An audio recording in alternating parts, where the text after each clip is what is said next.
नमस्कार, hello doctor में आपका स्वागत है। आपके साथ मैं हूं ज्योति मिश्रा। उम्र की कोई भी हो, मजबूत हड्डियां, स्वस्थ शरीर जरूरत होती है। हमारी हड्डियां कैल्शियम के अलावा कई तरह के मिनरल से मिलकर बनी होती हैं।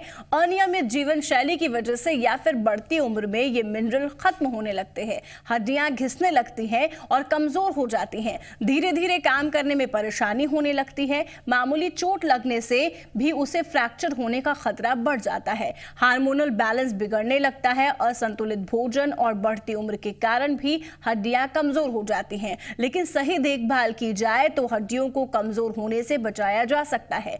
लोग अक्सर घुटनों में दर्द, शरीर के जोड़ों में दर्द, कमर दर्द, गठिया की बीमारी और दुर्घटनाओं में लगने वाली चोटों को हल्के में लेते हैं और इससे कई बार राहत पाने के लिए खुद ही डॉक्टर बनकर दर्द निवारक दवाएं भी ले लेते हैं। लेकिन कुछ समय के बाद इसका परिणाम काफी घातक हो जाता है और लोग जटिल हड्डी के रोगों से घिर जाते हैं। आज बात करेंगे हेलो डॉक्टर के सफर में हड्डी रोगों की।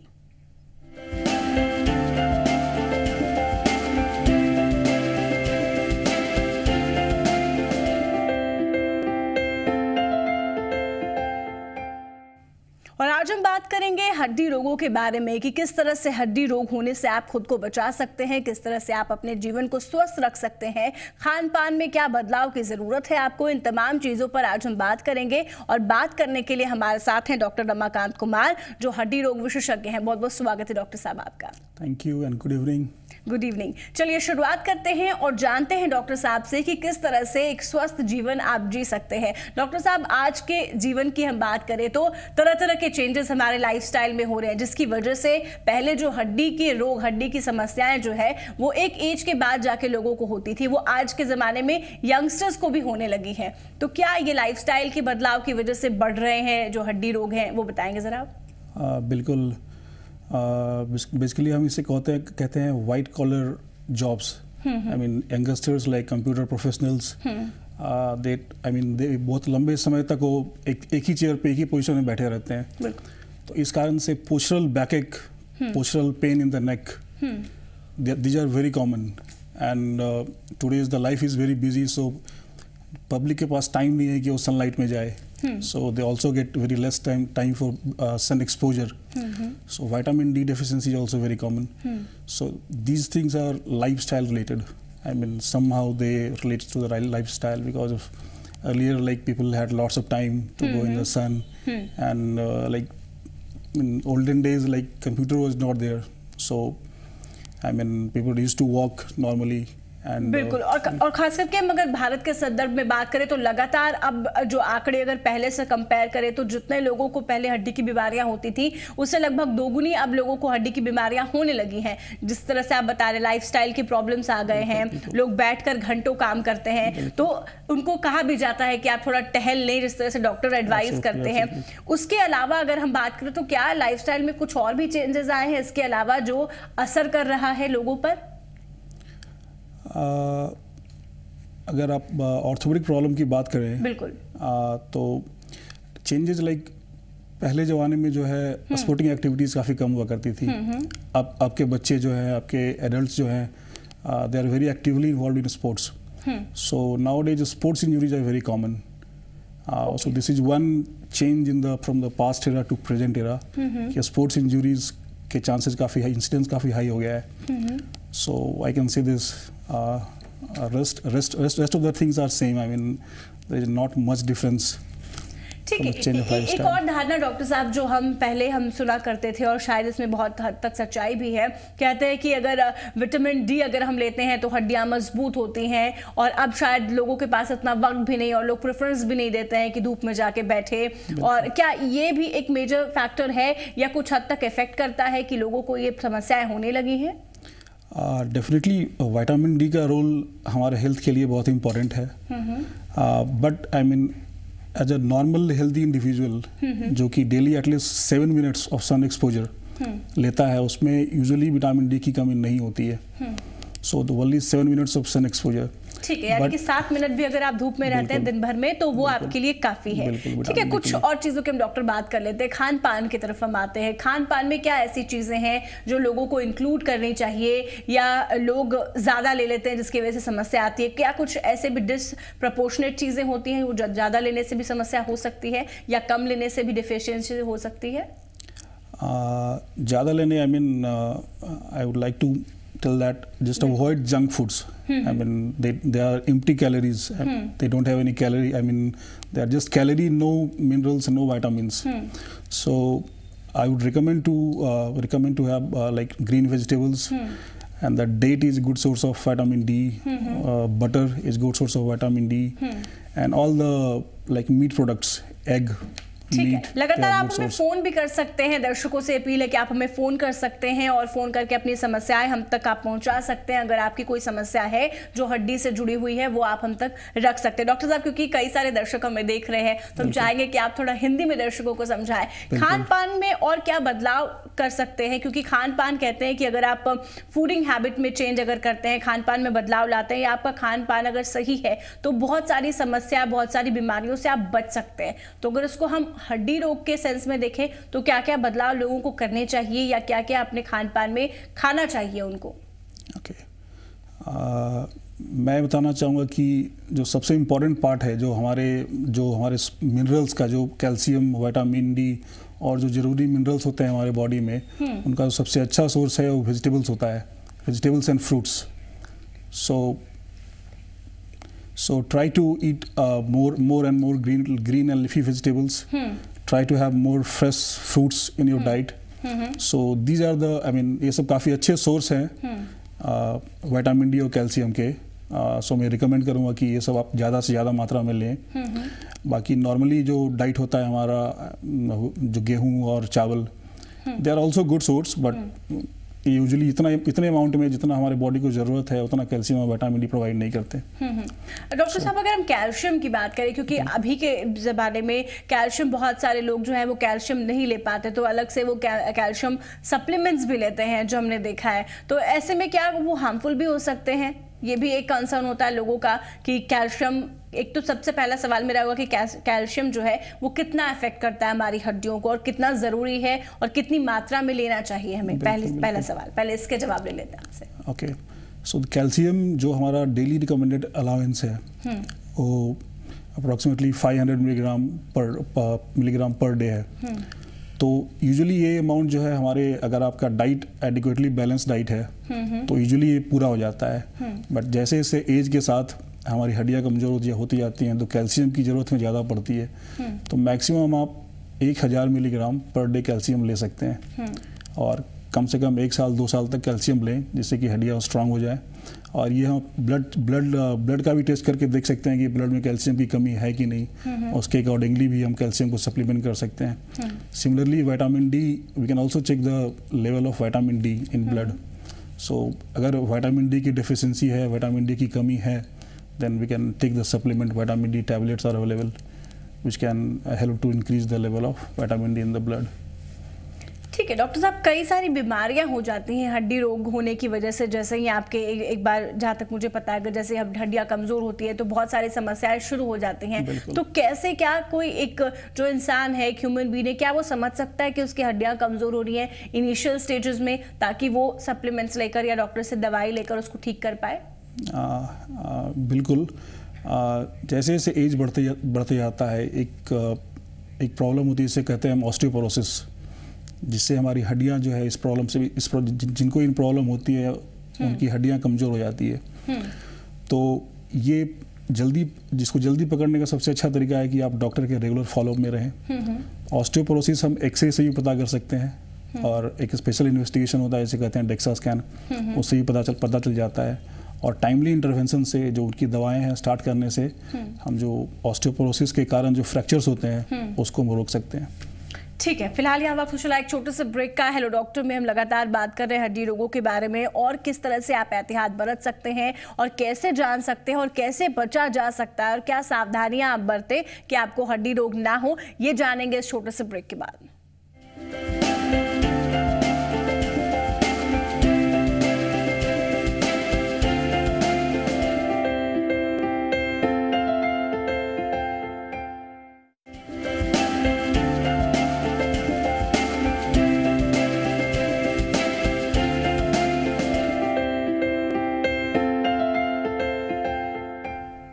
ब्रेक के बाद स्वागत है आपका। आप देख रहे हैं हेलो डॉक्टर में आज हम बात कर रहे हैं हड्डी रोगों के बारे में। तो किस तरह से आप बच सकते हैं हड्डी रोगों से, या फिर अगर आपको कोई समस्या है तो आपको क्या करना चाहिए ये भी आप जान सकते हैं। हमारे फोन नंबर्स लगातार टीवी स्क्रीन पर फ्लैश हो रहे हैं। आपको नंबर एक बार फिर बता दें, नंबर हमारा है 0612-710-1734। हमारा दूसरा नंबर है 0612-710-1738। इन दोनों ही नंबर्स पर आप हमें फोन कर सकते हैं और डॉक्टर साहब से हड्डी से जुड़ी हुई समस्याओं के बारे में जानकारी ले सकते हैं। डॉक्टर साहब फिर आपके पास आना चाहेंगे। हड्डी रोगों की हम बात करें तो अभी जैसे कि हम लगातार बात कर रहे हैं, लाइफस्टाइल में चेंजेस आ गए हैं और बहुत सारी ऐसी वजह हैं जिसकी वजह से हड्डी रोगों की संख्या बढ़ गई है। क्या अगर जब हमारी हड्डियां कमजोर होती है हम इस चीज को समझ सकते हैं? पहला सिम्टम क्या होता है? उसका दर्द होने लगता है या कुछ और सिम्टम्स है? यूजुअली जब हमारी हड्डियां कमजोर हो जाती है तो लाइक कुछ पेशेंट जो है कंप्लेन करते हैं कि जनरलाइज्ड पेन है बॉडी में, क्योंकि अगर हड्डियां कमजोर है तो सपोज कि कैल्शियम डिफिशिएंसी हो सकता है, विटामिन डिफिशिएंसी हो सकता है। सो इससे यूजुअली पूरे बॉडी में पेन होता है उनको। और कुछ पेशेंट्स जो होते हैं वो कहते हैं कि या तो सीधा फ्रैक्चर लेके आते हैं, हड्डियां कुछ ज़्यादा कमज़ोर हो गई, कुछ गिर गए या बाथरूम में स्लिप कर गए, तो they usually come to the clinic with fracture. So I mean तो मतलब एक स्टेज जब क्रॉस करने लगे उसी वक्त जरूरी है कि पहले ही कुछ सिम्टम्स हो, चाहे वो दर्द के सिम्टम्स हो, तो आप डॉक्टर से कंसल्ट करें ताकि आप ये जान पाए कि आपको और क्या क्या समस्याएं हो सकती है। बहुत सारे ऐसे हड्डी रोग होते हैं जो शायद जेनेटिक भी होते हैं, बहुत सारे जन्म से भी होते हैं, तो उनका इलाज क्या संभव हो पाता है डॉक्टर? क्योंकि एक धारणा लोगों में होती है कि ये तो जन्म से है, पता नहीं ठीक हो पाएगा नहीं हो पाएगा, ये बताइए जरा हमें। हाँ बिल्कुल, एक्चुअली जो बीमारियां जन्म से होती हैं उसको बोलते हैं कंजेनाइटल ऑर्थोपेडिक प्रॉब्लम्स। तो ये there is a wide spectrum, बहुत सारी बीमारियां हैं जो जन्म से होती है। जो सबसे कॉमनली हम सोसाइटी में इनकाउंटर करते हैं वो है congenital talipes equinus varus, which is also called club foot. ये सबसे कॉमनली जो हमारी सोसाइटी में होता है, बच्चों का पैर टेढ़ा हो जाता है इससे। तो ये ऐसी बीमारी है जिसका बिल्कुल 100% इलाज है और ये इलाज यूजुअली प्लास्टर से ही हो जाता है। Yes. और इसी से जुड़ी एक और बीमारी है जो 6 उंगलियां हो जाती हैं हाथ में या पैरों में।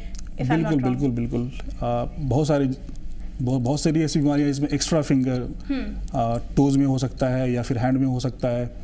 तो इन सब का इलाज संभव है। यूजुअली आज के डेट में ऐसी कोई भी बीमारी नहीं है जिसका इलाज हम नहीं कर सकते। बहुत सारी टेक्निक्स आ गई जिससे इनका इलाज किया जा सकता है। बिल्कुल, 2 दर्शक हमारे साथ जुड़ गए, उनसे बात कर लेते हैं डॉक्टर साहब। सबसे पहले दर्शक हमारे साथ जुड़ रहे हैं, प्रदीप है पटना से। प्रदीप जी स्वागत है आपका, अपना सवाल कीजिए आप डॉक्टर साहब से। हेलो, मेरा उम्र 60 साल हो चुका है और सुबह को जब हम चलते हैं मॉर्निंग वॉक में तो उसके बाद फिर जूता खोल कर बैठते हैं तो पैर में दर्द हो जाता है। पैर में दर्द हो जाता है, ठीक है, फिर ऐसे नॉर्मल हो जाता है, फिर चलते हैं तो कोई दर्द नहीं होता है। आपको दर्द कहाँ होता है? हिल्स में होता है या घुटने में होता है? नीचे में तलुआ में होता है, दाहिना तलुआ में होता है, कभी कभी बायां तलुआ में हो जाता है। Okay, Pradeep ji right. प्रदीप जी, एक बहुत ही कॉमन कंडीशन होता है जिसको बोलते हैं प्लांटर फेसियाइटिस। आपके जो तलवा होता है उसमें एक मसल्स होता है जिसमें सूजन होने के कारण ये कंडीशन होती है। तो इस कंडीशन का इलाज किया जा सकता है। सबसे पहले हम जो ट्राई करते हैं फिजियोथेरेपी ट्राई करते हैं। इसमें टेंडो एक्लिस को स्ट्रेच करते हैं। दूसरा इसका तरीका है कि आप सिलिकॉन हील यूज कर सकते हैं। जूते के अंदर ये सिलिकॉन हील होती है जो कि मार्केट में अवेलेबल है, इसको यूज किया जा सकता है। आप जूते के अंदर इसको फिट कर सकते हैं। अगर मान लीजिए इन सब चीज़ों से इसमें आराम नहीं होता है तो एक इंजेक्शन दे सकते हैं स्टेरॉइड का। जिस एरिया पे सबसे ज़्यादा पेन हो रहा है आपको आपके हील में, वहाँ पे एक स्टेरॉइड का इंजेक्शन दिया जा सकता है, उससे भी ये समस्या दूर हो सकती है। So there are multiple options, 1 by 1 करके हम ट्राई करते हैं। ठीक है डॉक्टर साहब, एक मुख्य बीमारी जो हड्डी रोगों से जुड़ी हुई है वो है सर्वाइकल स्पॉन्डिलाइटिस, जिसको आमतौर पर अगर हम देखें तो बहुत सारे ऐसे लोग हैं जो इससे प्रभावित होते हैं। तो इस सब में फिर क्या करना चाहिए? उनको प्रॉपर डॉक्टर ट्रीटमेंट की ही जरूरत है? जानेंगे आपसे। फिलहाल एक कॉलर हमारे साथ जुड़ के उनसे बात कर लेते हैं। बहुत बहुत स्वागत है आपका, रखिए अपना सवाल। क्या सवाल करना चाहते हैं आप डॉक्टर साहब से? हेलो जी, आपकी आवाज आ रही है, सवाल कीजिए अपना। जी, हमारा ये कहना है, डॉक्टर साहब से पूछना है कि मेरे वाइफ को कमर के नीचे पूरा पैर में दर्द रहता है और जब पूरा दर्द रहता है। ठीक है, सवाल समझ पा रहे हैं डॉक्टर साहब? मैं समझ पा रहा हूँ आपका सवाल। कमर के नीचे दर्द घुटने के नीचे तक जाता है कि नहीं जाता है? पूरा घुटने माने नी के नीचे जो है तो तक जाता है, पूरा तक रहता है दर्द, हर समय दर्द रहता है। ये जो समस्या है ये आप उम्र कितना है बता सकते हैं आप आपकी वाइफ का? उनका 30। ओके। तो यूजुअली ये जो समस्या होती है कि कमर का दर्द जो है पैरों घुटनों के नीचे जा रहा है, ये समस्या इसलिए होती है कि आपके कमर में जो होता है डिस्क होता है, कभी कभी डिस्क प्रोलैप्स हो जाता है। उसके बहुत सारे कारण हैं ऐसा क्यों होता है, और डिस्क प्रोलैप्स होने के कारण आपके जो नर्व्स होते हैं, नर्व्स के ऊपर दबाव पड़ता है। तो दबाव पड़ने के कारण ही जो है पैर जो दर्द होता है कमर से लेके घुटने के नीचे तक जाता है। इसका इलाज किया जा सकता है, and this is very common problem in the younger population. तो यूजुअली हम ट्राई करते हैं conservative treatment, back exercise try करते हैं और कुछ दवाइयाँ ट्राई करते हैं।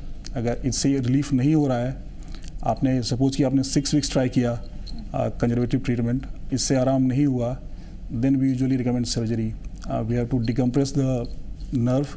जो नर्व पे दबाव है, जिस कारण से जो डिस्क दबाव डाल रहा है, उसको दबाव को हटाते हैं, जिसको डिकम्प्रेशन कहते हैं। तो ये आजकल जो है इंडोस्कोपिक तरीके से भी किया जा रहा है। ट्रीटमेंट के कई तरीके हैं, वो एक बार डॉक्टर से कंसल्ट करने की जरूरत है। ऐसे में एक और कॉलर जुड़ के हमारे साथ पटना से गौरव है। स्वागत है गौरव आपका, सवाल कीजिए अपना। मैडम, मेरी माताजी की उम्र 61 साल है और उन्हें पूरे हड्डियों में, हाथ की उंगलियों में, राइट हैंड में, पैर में, कमर में एनी टाइम दर्द होता रहता है जी। और उन्होंने पिछले साल वो ऑस्टियोपोरोसिस की दवा ली थी। तो क्या करना चाहिए डॉक्टर साहब से? डॉक्टर साहब ओके, 61 बताया ना एज, 61 ईयर्स। मैं ये जानना चाहूँगा कि ये दर्द कितने दिनों से हो रहा है आपको? आप सुन पा रहे हैं? तो कुछ समय से है सर, उनको करीब 5-6 साल से ज़्यादा समय से, बहुत पहले से डिस्क में प्रॉब्लम थी इनको। ओके। लेकिन अभी आप बता रहे हैं कि उनके हाथों में भी दर्द है, उनके घुटनों में भी दर्द है, पूरे बॉडी में पेन है? तो घुटने में सर, उंगलियों के पोर में भी दर्द करता है। Okay.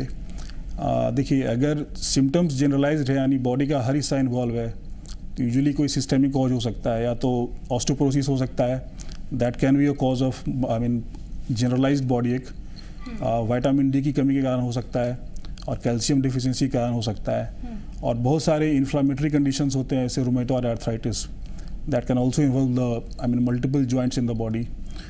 For that I think you need to consult a doctor and yes, बिल्कुल उसको इवैल्यूएट करना पड़ेगा कि ये क्या हो रहा है, क्या चीज, क्या समस्या है। एक और दर्शक हमारे साथ जुड़ गई, दानापुर से गौरी हैं। गौरी, स्वागत है आपका, सवाल कीजिए आप अपना। सर, मेरा पूरा शरीर में दर्द रहता है और हाथ की उंगली सब मन दर्द करते रहता है। अच्छा, सो के उठते हैं ना तो और मेरा दर्द बढ़ जाता है, कुछ काम करने का मन नहीं करता है। आपकी उम्र कितनी है ये बताइए आप? 30 हुआ सर। 30 जी, 30 साल। ओके। जैसा मैंने बताया कि इनका जो कंप्लेन है, इसको बोलते हैं अर्ली मॉर्निंग स्टिफनेस। जब आप सोकर उठते हैं तो ऐसा लगता है कि आपके जो जोड़ हैं वो जकड़े हुए हैं। तो और पर्टिकुलरली फीमेल्स में 30 year of age, multiple joints involve हैं, बहुत सारे जॉइंट में दर्द हो रहा है। So this points toward rheumatoid arthritis. But again I am saying कि इसको क्लिनिकली प्रॉपरली इवैल्यूएट करना पड़ेगा। विदाउट सीइंग द पेशेंट कोई डायग्नोसिस दे पाना आसान नहीं है। बिल्कुल ठीक है, यहाँ पे वक्त तो चला एक छोटे से ब्रेक का। ब्रेक के बाद जब वापस लौट कर आएंगे हेलो डॉक्टर में, तो हम बात करेंगे हड्डी रोगों को और बेहतर तरीके से जानेंगे। 2-3 चीज़ जो हमें और डिस्कस करनी है वो है सर्वाइकल स्पॉन्डिलाइटिस के बारे में। साथ ही बहुत लोग ऐसे हैं जिनको दर्द होता है हड्डियों में, उसकी क्या वजह हो सकती है और उसको कैसे डायग्नोस कर सकते हैं, ये भी जानेंगे। और फिलहाल यहाँ एक छोटा सा ब्रेक फौरन लौटते हैं।